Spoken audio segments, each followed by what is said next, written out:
to Va Tutto Bene, Everything is Good, the podcast with heart, life, humor, and an Italian accent. Today, our guest is another Hollywood actress, one of the most wonderful and timeless actresses I have the pleasure to know, and she is Eileen Grubba. Hi, Eileen. Hi. I'm very happy to have you here. Thank you. You have a beautiful career in Hollywood as an actress, over 100 different movies, television mostly. Mm-hmm. I can share some titles already: CSI Miami, Criminal Minds, Bones, and many more. Tell us a little bit about you. Where are you from? I am originally from Anchorage, Alaska, and my parents moved a little bit, so I spent some years in Arkansas and then grew up in South Florida, Fort Lauderdale, and then moved to Atlanta, which is where I started my career. Your career. And then I moved to New York City, which was a little hard on me with all the ankle surgeries I've had. So I didn't last terribly long in New York, but then I moved to LA and I've been here ever since, which is most of my life and career. Yeah. A lot of challenges, I know. We'll get there. Your capacity, your talent is what has been setting the way for you until today for so many years.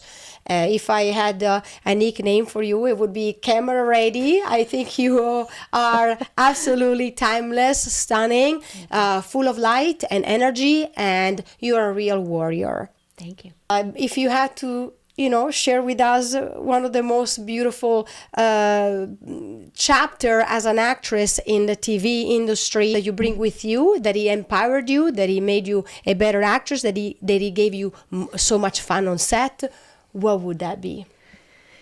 Okay, well, I always have fun when I'm working. I love working, so whatever the role is, I'm always just so happy when I'm getting the opportunity to do what we do. Which one gave me the most room to play and made the most use of my skills?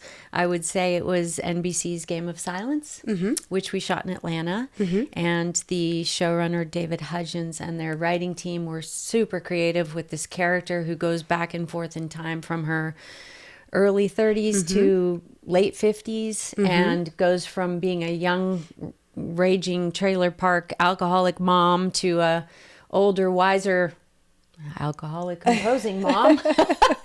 Beautiful, so fun. I got to have a lot of fun with that character, and yes. It was such a fun adventure, and some of the actors, including Michael Raymond James, and a lot of the directors came out of the actors studio. Mm-hmm. Everybody was always looking out for each other, and we just made it so easy to light up the screen together. Yeah.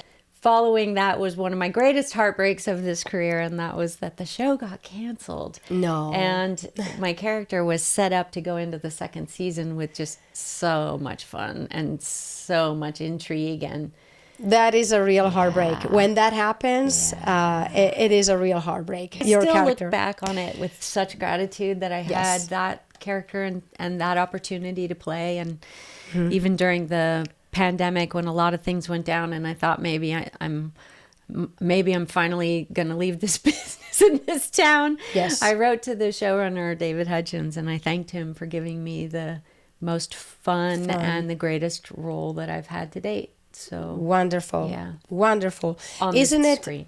Yes, of course. On the screen, because you've done a lot of theater as well. Isn't it great when you get on set with actors of the same line of work, like for example the method acting that we have at the actor studio, and it just so is like for some reason an intensive campus, that you have with these actors, and after the experience you know each other so well because you have so much truth in it, isn't it? Yeah, and also when you've worked the way we work at the Actors Studio for so many years, we encourage each other to take big risks, and the risks are where all the fun is. Yes. And the accidents are where all the magic is. Yes. And so it's fun to work with people who encourage that and embrace it, and you just light each other up on the screen and on the stage, and it's just fun to work that way. Yeah, and it doesn't mean that it's easy, because going through risks means also to accept your vulnerability. Yeah. And your vulnerability is scary. It's hard to, in the beginning, to cross that line where your vulnerability, to really bring that on the table and then break that. And that's a real breakthrough. And when you do that, for method actors, I think that was when you start really play with your instrument and really giving life to so many characters. And I think a lot of actors in our industry never get there. No matter how famous they Yes. get, they haven't trained to the degree where they feel that freedom. So they try to control everything. And the controlled acting is the least inspired. It's the least engaging. And we see it all the time. It's heartbreaking to watch when there's so many talented actors out there in the industry and at the actor's studio and around who haven't had even the opportunity to bring that stuff to the screen. And so it's interesting to see. But when you finally get to work with people who are fearless and courageous and who have fought so hard to get there, I just feel like when they come together on screen, that's where the magic happens. That's where the magic happens. Yeah. I read a quote that you wrote, and actually two. One is, if you want me to accept as you are, you should accept me as I am. I think is a great quote. It came to me because I've fought for 3 decades for the inclusion of people with disabilities in this industry. And this industry is constantly putting stories out into the world and pretty much telling the next generations of kids how to think, who to accept, who to welcome. And our industry, unfortunately, has a habit of shaming people and telling them how to be and, disregarding in a people box, that aren't perfect in their opinion. And I have a problem with that because they're also spouting, accept me, include me, accept me. And I'm like, okay, I'm happy to accept you exactly as you are, whoever you are, whatever you are, however you believe. But then you have to accept me as I am, exactly as I am, however I am. In fact, there is the other quote that says, we are turning the tides in this industry. I believe we all have to keep striving to break the rules in the entertainment to better reflect the humanity. Real humanity, yeah. Real humanity has flaws. There is this illusion of perfection that has been perpetuated in our industry since the beginning of time. And a lot of people still hold on to that illusion. And I find that to be a disservice superficial to people everywhere. And I find it to be an especially large disservice to women everywhere. Fine when you're 20, but when you're 30, 40, 50, why should you have to try to stay 20? Yes. For the rest of your life. The size you are when you're 20, which you're not even fully developed yet, the flawlessness when you're 20, that it's not a reality. Yes. And as we move into the future, I just want to see women embrace exactly what we are. Yes. Like whatever we are. Yes. And which is the empowerment. Yes, it comes with the people. experience. It does not come with immaturity and in the early stage.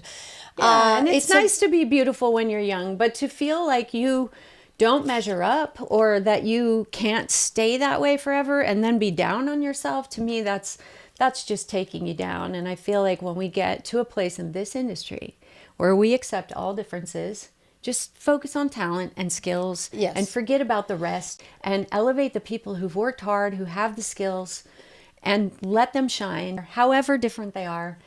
All their imperfections, their scars, their limps, their differences. Yes. Let it ride, because then it'll empower audiences everywhere. And then what a gift we would give to humanity. And inspire other people and bring to the surface how the beauty of the imperfection, which is the humanity. Yeah. And we are not perfect and we are who we are. Anyways, this is very beautiful and so true. My podcast, as you for sure you already know, it is about inspire others through the challenges that we go through, and what helped us to overcome certain challenges. As we already mentioned, I'm sure there's many challenges that we go through every day.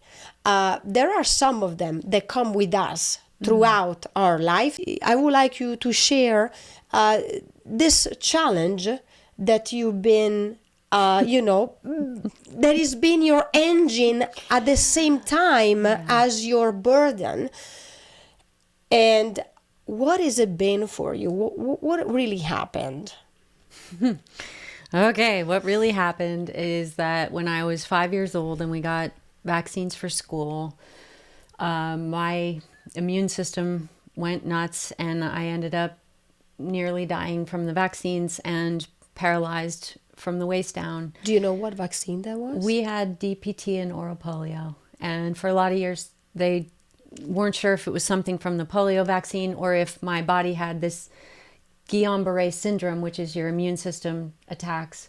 And so it took a lot of years to get a solid diagnosis, but they think it was the DPT and the Guillain-Barré syndrome. And they could see scarring on my spinal cord, which is shrunken from C1 to C4. It's damaged.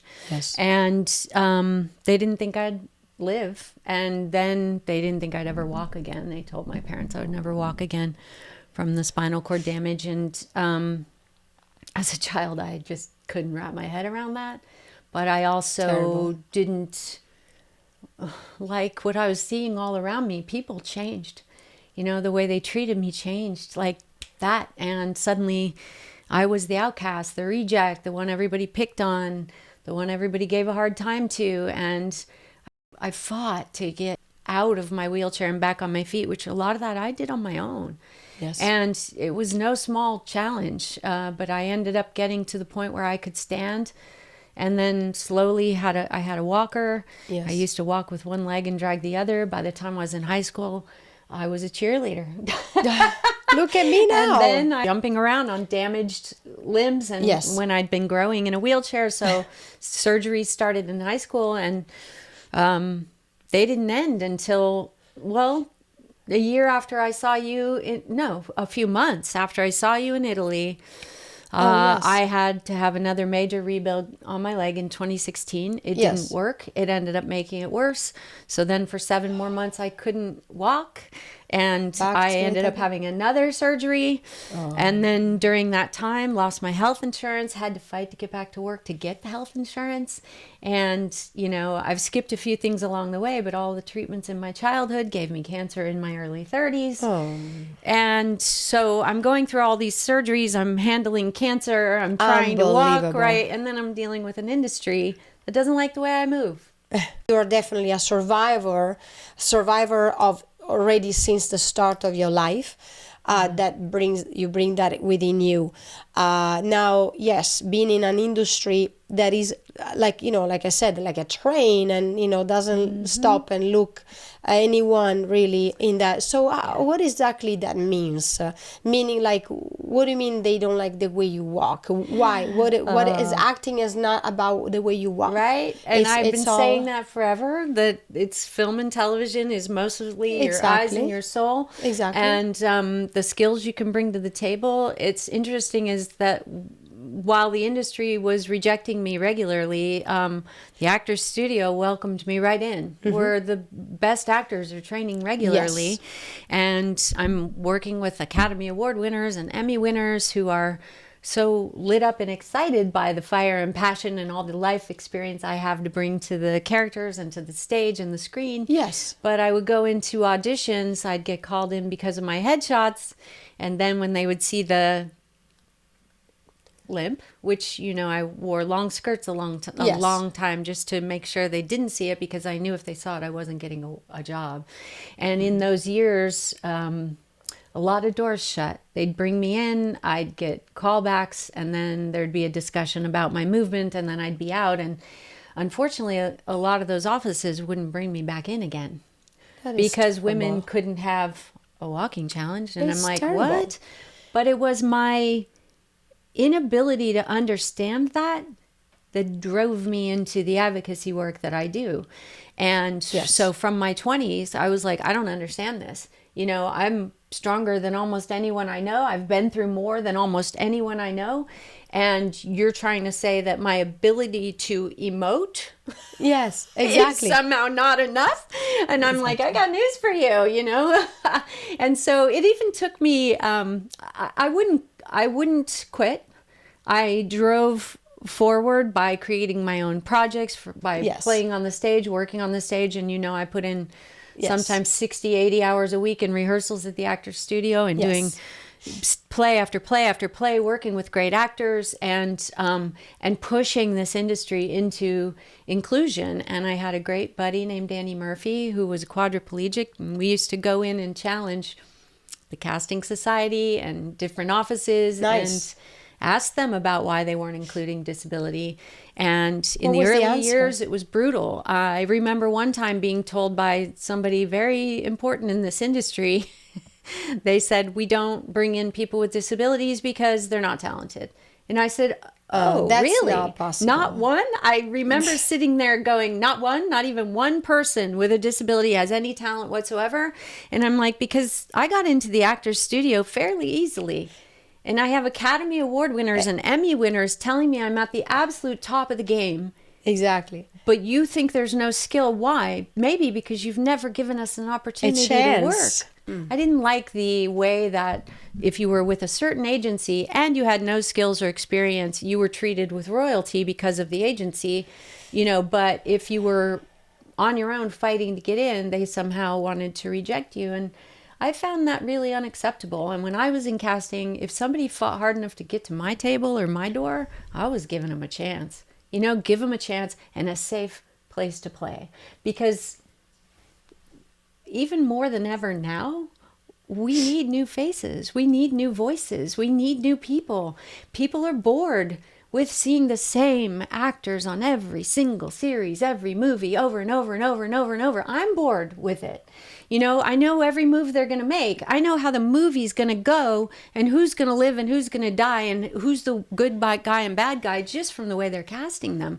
And for me, it would be so wonderful if we started really mining the very trained the horizon actors out there. Yeah. Yes.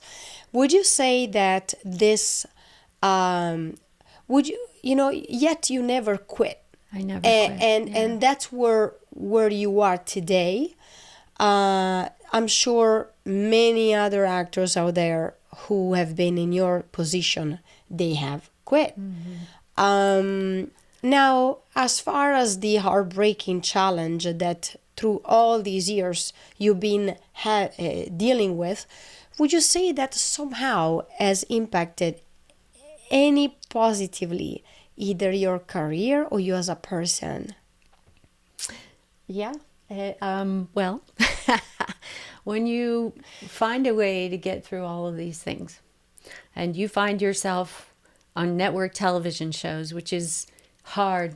Anybody will tell you who ever tried to be an actor, to get one of those roles is a victory, right? Yes. To get into the Actors Studio is a major really victory. hard. Absolutely. Yeah, it's a very coveted thing. To make an impact. It's not about politics. It's really about talent. Really about skill it's and really relentless about persistence. Absolutely. Yeah. And so to have accomplished those things, I have to stop myself sometimes and go, wow, in spite of all that you were dealing with and spending half your career on and off crutches and fighting cancer and fighting the system and literally having to change an industry to work in it and having so much resistance from people who quite frankly think I'm less than them because there's something wrong different with me. And yeah, I say different, you know, and but I've been treated like that so many times in my life that I've finally gotten to a place where I was like, you know what? No one can keep me down. That's a fact. That you have a talent, there is no discussion. I mean, it's not an opinion, it's out there. When you've worked hard enough, no one can take you down. And that's what the beauty is of really putting in the hard work. And then there were times when so much was hitting and things were so hard. Yes. And I didn't know how I was going to get back to my cancer hospital or make my health insurance or even take the next step. Like I've had to get through all these bone surgeries without painkillers of any kind. I can't even take that. My body's too sensitive. How many surgeries have you had in your foot? If I don't mistake, probably like it's at least a dozen. I try not to count. Keep track of all. I had other surgeries and lost organs and The fun real part is a lot survivor. of times I'd get on a job and they wouldn't even know that I just got out of the hospital. Or to keep Take it working. with philosophy, you know. And I had to keep working to survive. absolutely. When everything was going against me and I just wanted to stop, I just wanted to go plant flowers in a garden somewhere. And just quit. Enough with this. What kept me going Yes. was that little 5-year-old. Because I thought about all the kids. It still makes me emotional to say this. Yeah. But I thought about all the kids who have fought for their lives, who've come through cancer as children, who've lost limbs or organs, who've come through harrowing journeys just to be on the planet. And I thought about what this society does to them when they dare survive. Yes. When they come out with battle scars. And then we bully them and we pick on them and we keep them out of work and play and life and careers for the rest of their lives. Absolutely. And to me, that's so cruel that I have It's been inhuman. determined to never stop until I change the perception of disability. Because the reality is, I'm not less than anyone else. And these kids are not less or to be looked down on. They're to be revered. These are our warriors. These are our champions. You actually more. You are more. The courage, the challenge, the discouragement, the rejection. You have so much more after you come out of it. And so much more spirit and energy and fire and empathy, passion and empathy in spades. Because you know how to put yourself in other people's shoes. Yeah. Because of that sufferance. Yes, yeah. But I believe that when you leave out the strongest people in society, that's when you have the most problems. Leaders and the best of the best in almost every field had some sort of disability. Yes. You know, Einstein had a learning disability. Yes. Bocelli. Yes. Come on. You know, his voice. The president that had 4 terms and took down Hitler was hiding a disability in and out of a wheelchair from polio. You know, look at all the world leaders and game changers who had disabilities. So I'm like, why is society not taking that in consideration? That is right there. When people are in real trouble and they're fighting for their lives, I get that phone call. See. How do you do this? How do you do this? That's a skill everyone's going to need to know one day. They're going to need that. And you're going to need to know the people who know how to get through the hell and keep going. Because maybe not you in premise, maybe it's not you directly, but maybe someone really close to you will need that strength, will need that help, will need that word, that support. And you can learn that from people that have that because they're stronger, they've been through it. Yeah. So that humility to ask and reach out. Yeah. What a beautiful message. Thank you so much. It's so inspiring. Thank you for sharing that, for sharing your heart. I know you've done that already with the world multiple times because you've been trying to fight and change the view and the line of thought of this industry. Yeah. And I really admire you for that. Thank you. So I hope that this will help to give a voice to that. Thank you. My pleasure. So that little girl that you still have in you, I see that in your eyes. It's a wonderful energy. Everybody that knows you and have you close, you have this incredible positivity and timeless presence. And I'm, very lucky to have you in my life, to have had you in my life, and to have you here today. I would like to ask you, what lights you up, and what is in the working, and what can you share with us? Because I know you have some projects coming out. I don't know what you can mention, not. So I'm just gonna let that to you. Well, I'm right now working on a show that's pretty well known. I'm not allowed to say yet what it is because they're kind of keeping close to the vest who the new guest stars are on the new season of this show. But it's a big one, and and I have a nice recurring guest star on it, and I'm super excited about that show. I'm having so much fun playing a role I've never played before, and I have a feature film that I wrote. Yes. I finished it during the pandemic, but I spent a lot of years writing it about a critical piece of history for the disabled community that's just been sort of ignored by society. And it's one of the biggest events. It led to one of the most egregious events in all of history. And the story has not been told. So I dug deep into it, and and took me years to figure out how to write the story. And then I went to one of the film festivals during the pandemic, where one of my shorts that was disability inclusive was winning the best drama short. And there was a pitch competition. So I had an opportunity to draw a lottery ticket. And if your lottery ticket gets picked, you get to cold pitch against all the prepared pitches, which people had like 6 months to prepare. And my ticket got pulled. Wow. And literally it got pulled after I said, okay, God, if you want me to tell this story, pick my ticket. And then they picked my ticket, and I was like, oh no, I don't even have a pitch prepared. But I sat down and I pitched my story that mattered the most to me. And I won the whole competition. Wow. And out of that, I got a great producer, Hunt Lowry, who did big movies like Last of the Mohicans and A Time to Kill and Donnie Darko and Secrets of the Yaya Sisterhood. He's done like 47 feature films. He's at Warner Brothers, and he's producing my feature. There you go. And it's a world changer for this community, and it's such an important piece of history. It's got 2 female leads and a whole lot of characters, and a lot of kids with real disabilities will be cast. And it tells a piece of history that most people, when they read the screenplay, they call me crying. Wow. It's a story about courage and fight no matter what you're up against. Can we say say the title? The title is, at this moment, called Life Unworthy.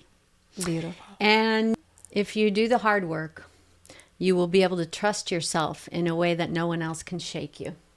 And they'll try. Believe me, people try to keep you down in phenomenal ways, but I've found that the people who do that are usually the ones who haven't done that stuff for themselves, you know, so they're keeping other people down. But if you can find a way to not let them stop you and to use it as rocket fuel, and you find the people who are there for you in the hard times and lift you up, those are the people that you embrace, and you're there for each other, and it's a mutual support system. And I have the greatest friends all around the world, and I'm so grateful for that. And you know, just all the little things that give you joy, like my niece Christy had a baby named Charlie, and I'm now his godmother. Oh, and Charlie brings me joy, and his sister Holly, just they give me joy. My sister has gifted me with this beautiful family, and I have nieces and nephews that I adore, and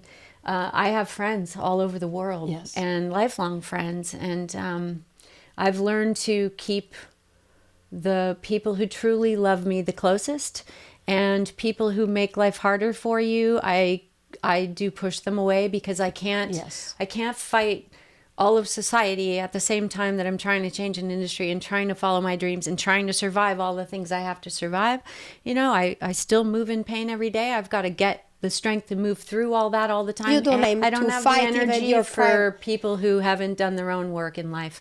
And so it was one of the hardest lessons I ever learned in life. And it was hard to do, because I care about people. It's very important to be able to say no, thank you, no, sorry, no space in my life for that. You are bringing me down. You're not only stopping the growth, but you're bringing me down. And you're preventing me from being that person I need to evolve into. Exactly. It just doesn't work. And when you find the people who bring you strength in the hard times and remind you of who you are when you are having a bad day, those are the people to take on your journey. And one of the greatest revelations of who someone is seeing how they respond when you have good news. The hard time when and you the have bad good news. news. Yes, good news and bad news. Either way, I think is very true. They show the true colors when things are not exactly somehow going in a way that somehow is improving their lives, you know, in other words. It's very hard. Have you noticed how hard it is to really learn to say no, to really learn, out? It's very hard, because we are people pleasers. That's why if some people For some people, it's not hard. Yeah. But for some people, they are naturally givers and people pleasers. It's very hard to learn to be like that filter, to have that filter and say, you know, I love you in distance. I can't, you know, with all the respect in the world. I love you from afar, but I can't let you hurt me anymore. I'm hurting enough. It's very, very hard for people who've grown up with a lot of challenges to say no. Yes. When people are taking advantage of them or hurting them when they're down. But my mom gave me so many gifts before she left this world. And I remember growing up, and she said to me one time when I was having a particularly hard time with bullies at school. And she said, you know, what you have there is a great judge of character. Other people's character. They're not showing you what's wrong with you. They are showing you what's wrong with them. Wow. And so I finally learned to thank them for showing me who they are. And then I can move on faster. Thank you for showing me. It's just about that. Thank you for showing me who you are. Thank you for showing me those lines, those signs. Thank God you showed me that. So I got out of your life. I got away. And I found myself, all my pieces that were blurred because you were there, put in the darkness. It's so great. And they do everything for you. So all you need to do is let them, and just let them show you who they are. Let them show you, let them be, and you just look. And it's like, perfect. I cannot, you know, we cannot change. We don't help each tell other, you how so to we be, can't. but I can tell how to respond to it. You know, and it's protect yourself. Yeah, a lot of times when people are focused on putting you down, it's just because they have so much work to do inside that they have to focus on themselves and fix this. Do whatever it takes for them to feel better in the world, and then you can come back and be a human being. So after all these wishes and after all this beautiful perspective and looking forward for the future, is there any other dreams that you have in the drawers? Yes. My biggest dream, of course, is to get that movie launched and have a worldwide audience for that, and let it be a game changer for our community, a perspective shift. But I always dreamed of being a lead on a comedy. Like I want to have an opportunity to be a series regular, and I want to have a time in my life when I never ever again have to worry about health insurance or how I'm going to retire. I want to have a yellow house one day with lots of flowers all around it. We leave it to the universe, and hopefully the dream will be coming true soon. I hope so. And I'll be at your house having tea with you. Right. With the flowers all around in the bright yellow. Do you have space for horses? Oh, yeah. I actually want to go ride a horse one of these days. Oh, that's good. You know, surprisingly, coming stories about persisting through the challenges, because I think our world is hurting so much right now, and a lot of people don't know how to get up and keep going. And so I think one of the most important things about sharing the stories of the community I fight for is because just hearing our stories makes you realize that you're not alone. Yeah, you're not alone. And there are people going through so much more. And they get up and they keep going and they keep smiling and they keep trying, and you can do that too. And if they do it, you can do that too. Yes, and if anyone ever, even when it comes to cancer, so many people come my way, and I'm like, if anyone ever has fought and won, then we have the capacity to do that. If they overcome it, you can overcome it. Yeah. Maybe you had that challenge. The person you were supposed to be. Yeah. Exactly. So this is really beautiful. Thank you so much, Eileen. I can't wait to see everything happening, hopefully this year. Everything that you have in the working. I just just very grateful for this inspiring story, and thank you everyone for listening again to Tutto Bene. Everything is good, and thank you whether you're listening on Spotify or podcast or on watching us on YouTube or Instagram. I hope this story is inspiring you, and this episode is sponsored by the Pill Connection in Beverly Hills, and everything is good. Tutto bene. Keep going. Just keep going. Eileen Grubba. Thank you. Thank you.